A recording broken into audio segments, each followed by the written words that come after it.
this evening. I've had the pleasure of working with the district for almost 20 years, actually a little over 20 years now, and have seen the district flourish in other facilities and improve the education program over the years. And I know with these plans, that's something that you intend to continue to work on. As you know, my firm has been engaged to work on a facilities plan, a master planning process that we have been engaged with. We're about probably 90 or 95% complete.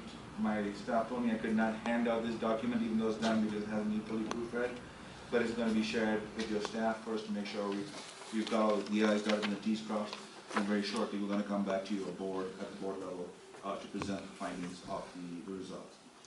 But going through this plan, one of the things that became very obvious and that we wanted to talk to you about today, because it is somewhat time sensitive, is your district's ability to continue to take advantage of the state's hardship program. And this is a quick recap of the state's hardship program for facilities construction specifically, there are various different levels of assistance the state could provide districts for construction of facilities or modernization of facilities. If you do have eligibility, and I'm here with Scott Gaudineer, who has significantly more expertise in the state side. So Scott, please jump in. As we go along.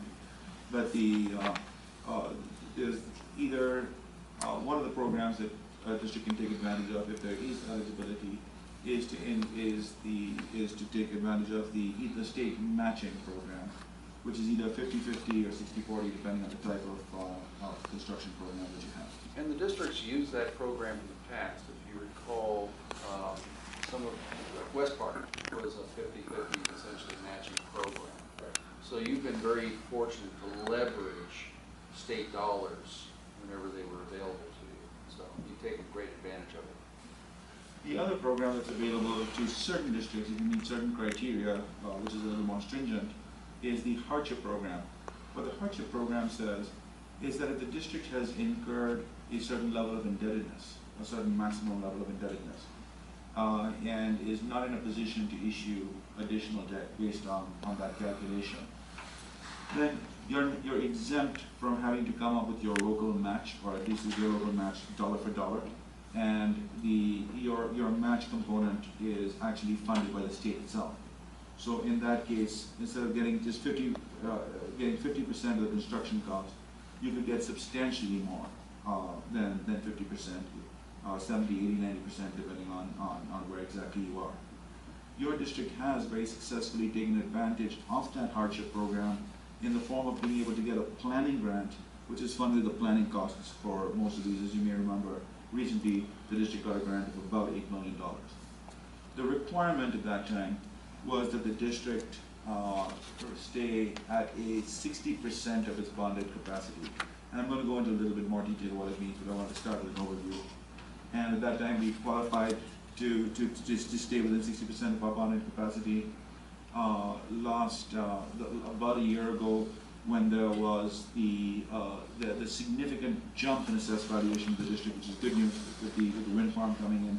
The wind farm is clearly supporting the tax base, and a good chunk of the taxes, about a third of the taxes now, are being borne by the wind farm, providing some relief to the homeowners within the districts already over here, because they're contributing towards the repayment of the existing bonds as well. When that wind farm came in, we had issued some additional bonds to stay at or above the 60% number. The program to fund the remaining construction costs, the district today is eligible for almost $80 million of funding from the state, potentially under the hardship program, if it meets certain criteria.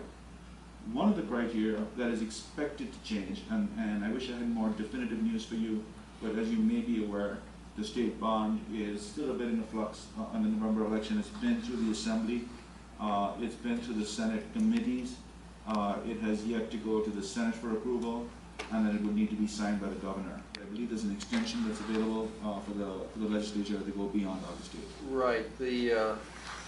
There's the ability to do a supplemental ballot measure or ballot to the public. And in fact, if you've been watching what's been happening with the water bonds and the negotiations, that may slip past the sort of mandated date for submittal to, for the state ballot. But the legislature has the ability to do what they call a supplemental ballot. And they're looking at the potential of both the state water bond, whatever that may be, and it's still up in flux, and the state school bond that may be added to that. They're a little leery about having only one on the supplemental ballot. It's not a good thing. But two is a little bit more palatable. The query, though, is, as you've probably been watching, the governor is not a strong proponent for these bond measures because he feels there's a lot of bonded indebtedness. The fact, though, is that there's a significant, and I mean very significant need. I think we know about the water pretty much front page all the time. But on the school side, it's about a $75 billion need if you count the CSU, UC, community colleges, and K-12. And that's been pretty well documented. So there's still a very large need. And as Kush was pointing out, very strong support for a school bond through the legislature. It passed through the legislature on the assembly side unopposed. It was a bipartisan, no opposition to the bond, and it flew through. So we expect that there'll be some pressure put on by CTA, I think.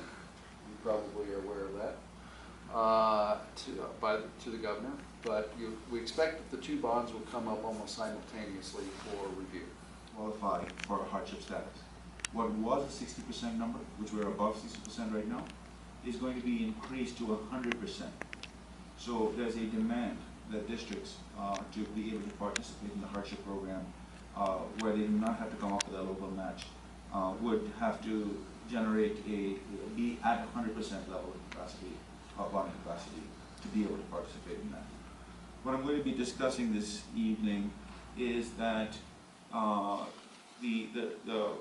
it's a great opportunity that the wind farm has created, and the additional assessed valuation clearly helps the community, it has also created a challenge because it lowers the amount of the maximum, it lowers the bonded debt limit that we are at currently. And correspondingly, there's a higher headroom that we need to achieve in order to be able to maintain a hardship status, assuming that the bond is successful. The other information that we have been told, I believe, Scott, is that it is the intent of the governor to continue the program as we know it, with hardship as a component of there through 2016.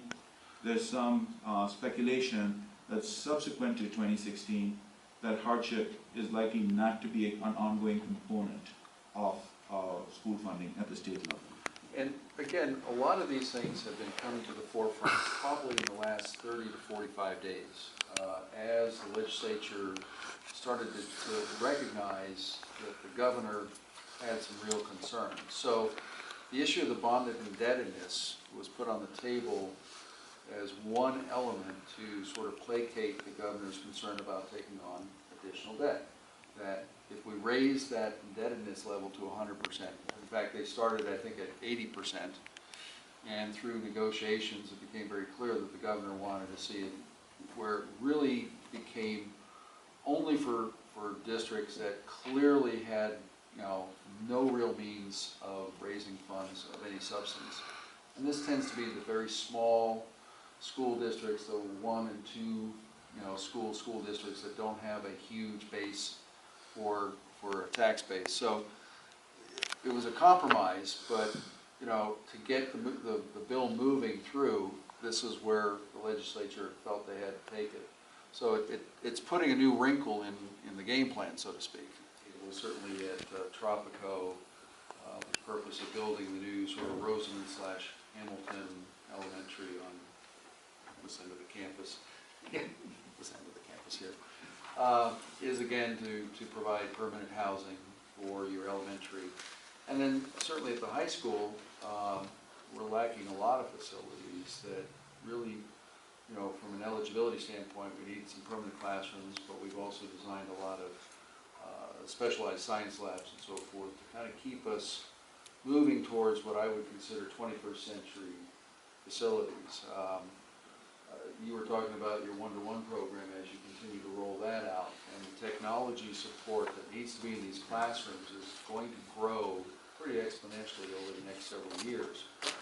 And it's awfully hard to do it in relocatables, to be perfectly honest, and the capacities of the infrastructure are going to be burdened by all of this. So all of that, has to be addressed as you go forward here. And again, I won't elaborate too much. I think you've all seen the plans. We have a couple of big classroom buildings planned for Rosamond High School, but we've also planned out the gymnasiums and as we grow, we've been under capacity or undersized in terms of our multi-purpose space at the high school district, or at the high school. And the admin has been kind of compromised. We actually have spread it around the campus a little bit. Plans for the current buildings would need to be out of DSA, and we would need to use those to get into the line for hardship, establish our place in line, even though the state doesn't have the money today, we would establish our place in line. The second thing would be to qualify to meet the criteria for hardship if we wanted to apply for it under the hardship program. And assuming that we get into line, which Scott indicates to us, which should be in the next few months, assuming that we do meet the criteria and qualify for hardship, and there is a state bond, those factors would lead to the district being able to fund, essentially primarily from the state and with a minimum impact locally, the improvements for the schools that you're proposing. So if that's the path that the district chooses to go down, if it's the path that the district wants to continue to participate in the hardship program to be able to fund the facilities, the last page of the presentation talks about some of the steps that we will go through. The district facilities needs analysis, which is what you need, that has been completed. Identify available sources of funding, which you already have in unsold bonds, in remaining proceeds, which has been identified. A preliminary capital plan was put together as part of this document that will be presented to you subsequently. And that's when it started, all the pieces started coming together and making sense to us as to how the best, most optimal way to fund this thing works, but also what some of the challenges are. And the primary challenge that you're facing over here is the aid of the states increasing the hardship bonding number from 60% to 100%, but that's compounded by what is normally a very positive thing, which is the addition of the wind farm, which is actually driven up your assessed valuation. We brought all those pieces together into a facilities assessment and implementation plan. The next thing as part of the planning process that we would undertake is we would undertake a brief poll to the community over here, indicating that there is an opportunity to participate, to continue to participate in the hardship program, to be able to construct these facilities that would require the community to seek more indebtedness. Is that something that the community is interested in or not interested in? If the community is not interested in, and it's not something that they're not going to support, we're going to have to go to a plan B or C or D, because the hardship may not be an option, or is likely not to be an option. If it is something that the community indicates that there is support for, and is then directed by your superintendent, we will be coming back to you prior to August 8th with a resolution which would authorize an election to the voters to allow us to be able to issue additional debt, hit our bonding capacity, and correspondingly be in a position to leverage the hardship dollars in the state. So I know it's a lot of information. It usually takes about a year of discussion that goes on, whether it's at the committee level, in the Assembly or the Senate, and it sort of works its way through. And prior to this, we have passed state bonds pretty regularly, from the early 90s on, with a great deal of support. I mean, I recall back in 2008, at the height of the meltdown, we actually had one of the highest support levels for the state bond measure at that point in time. But now we've hit a kind of a crucial point where essentially all the discussion about the state bond for schools has taken place in the last 65, 70 days. So it's been a very, very compressed process. And while many districts around the state continue to look at doing school bonds, they tend to be at a position where they're going for their second, third, or fourth bond, and they're not necessarily all going into the state program. The second part is, we do think that the state has been, the governor is making it very clear his watch, that he's going to be very fiscally prudent when it comes to continued bonded indebtedness, whatever it may be, except for probably this nice big rail. But I think the other part here, though, is we have an opportunity that's probably going to leave us very quickly, and that's the ability to really leverage dollars in a way that we've been very successful at as a district and as a team. The other part is we do have a very large taxpayer in the district that's going to be picking up a big tab of this no matter how, whatever occurs going forward. So we have some very, very distinct advantages that come into play, but we also have a very small time window, I think, at this point, because if we go past 2014, the likelihood of ever seeing a 100% match opportunity, I think, will be pretty well gone. Now, that's not to say we can't do 50-50, but I'm not even sure, what the appetite will be. Right now, they're calling this a bridge bond. Essentially, somewhere between 3 and 5 billion is the anticipated amount. If you look very carefully, there's no dollars attached to this bond yet. Okay, they originally had it like 9 or 10 and 11, and through the governor's office, they cut that down.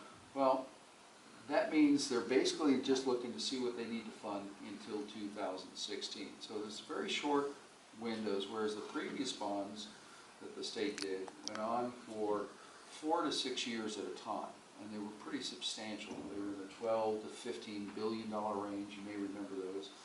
So this is a very, very different strategy, and it's kind of put everybody on edge as to, okay, how do we address this? How do we position ourselves? I think the good news is here, you have an opportunity to look at it, rather short notice to be sure, but we have some, we're in a perfect position where most districts couldn't take advantage of a hardship situation because they don't have their plans for DSA. DSA takes, a year to go through. So we're on the cusp of that, so we can meet that side of the obligation.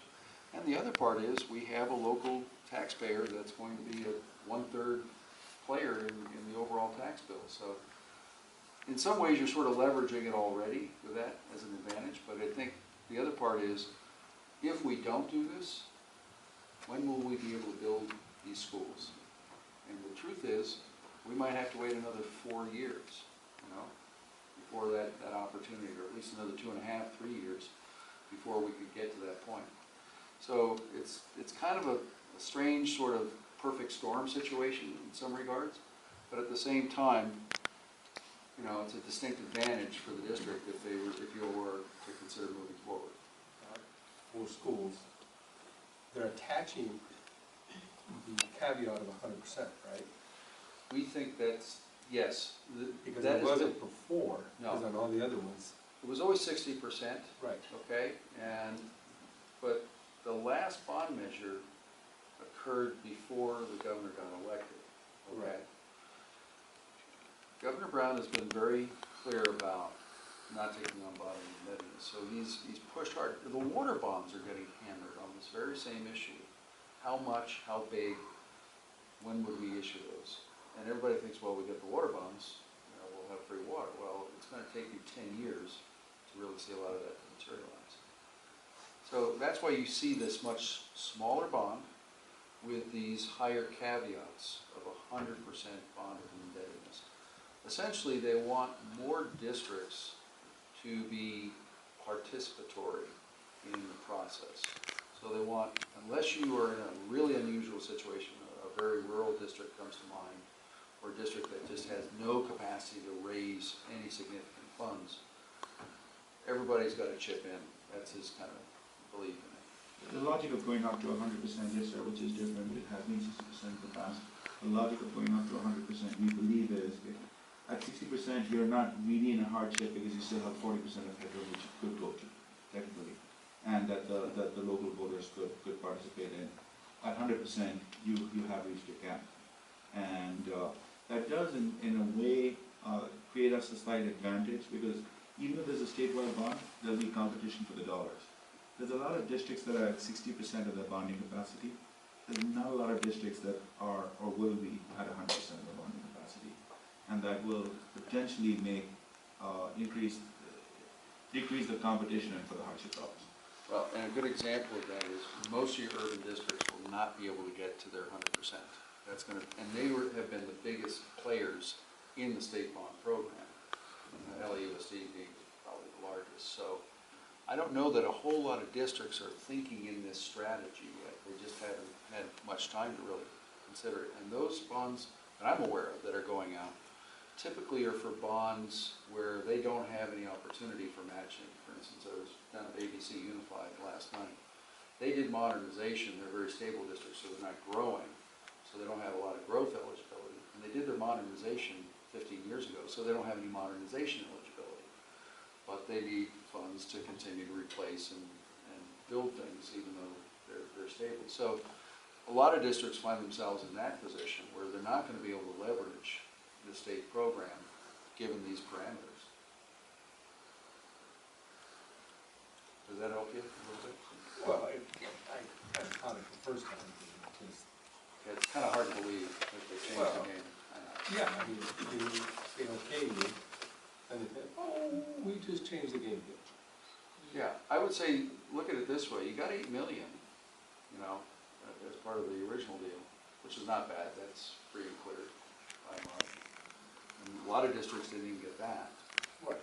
So now, what do we do to get to the next level? But as you point out, you know, they're great at changing the rules to the game, but it wouldn't be the first time, would it? No. Okay. I mean, I'm preaching to the choir, but it's gonna impact all of us for a long time to come. And I see what Gutierrez is saying, and what you gentlemen are saying also, you know, we get to the finish line and, oh no, we moved the finish line.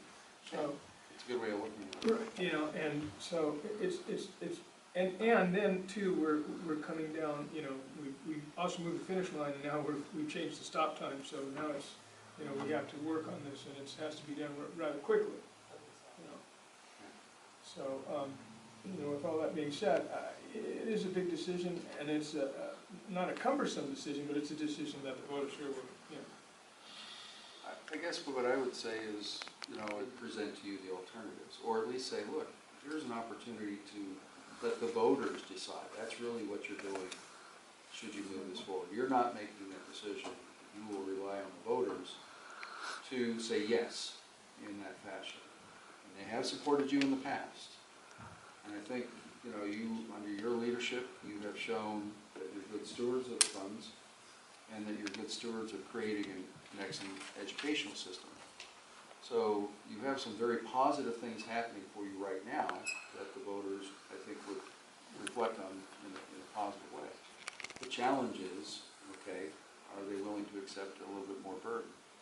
I'd say the sidebar to that is, yes, if you do that, remember you're only picking up a portion of it. We have somebody that doesn't vote in this district. I don't know where the conglomerate is located. But the check will still clear from their side. So that's maybe the sort of silver lining in this. There's a silver lining. Okay, thank you.